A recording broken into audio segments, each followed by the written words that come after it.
Pension వయసు వచ్చింది మీకు, కానీ ఎందుకు ఇప్పటివరకు పెన్షన్ రాలేదు? చెప్తా రీజన్. నేనంటే సీఎం కేసీఆర్ మాజీ ఉన్నంత వరకు నేను రాపియా అన్న, రాపియలే. ఇప్పుడు రాపిస్తా. ఎందుకు కేసీఆర్ గారు అంటే ఎందుకు పడదు మీకు? చెప్పినా కదా, ఎంటెక్ బీటెక్ చదివిన వాళ్ళకు ఉద్యోగాలు రావు. మీరు డ్యాములు కడుతున్నాం, ఉద్యోగాలు ఇస్తాం, ఫ్యాక్టరీలు వస్తాయని కోట్లు నాకి కూకున్నారు. మరి ఉద్యోగానికి పోతే ఆఫీసర్లు లంచాలు 1000 లక్షలు అడుగుతున్నారు.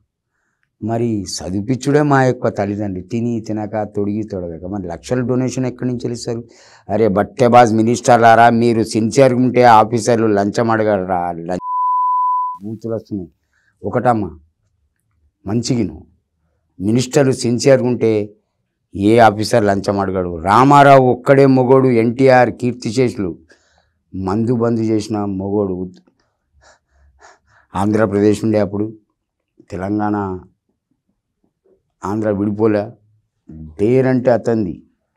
ఆల్కహాల్ బంద్ చేసిన మొగోడు. నెక్స్ట్ చంద్రబాబు నాయుడుకు ఫ్యాక్టరీలు ఉన్నాయి మంది, అందువల్ల అతను సీఎం అయినాక మళ్ళీ ఓపెన్ చేసిండు. తర్వాత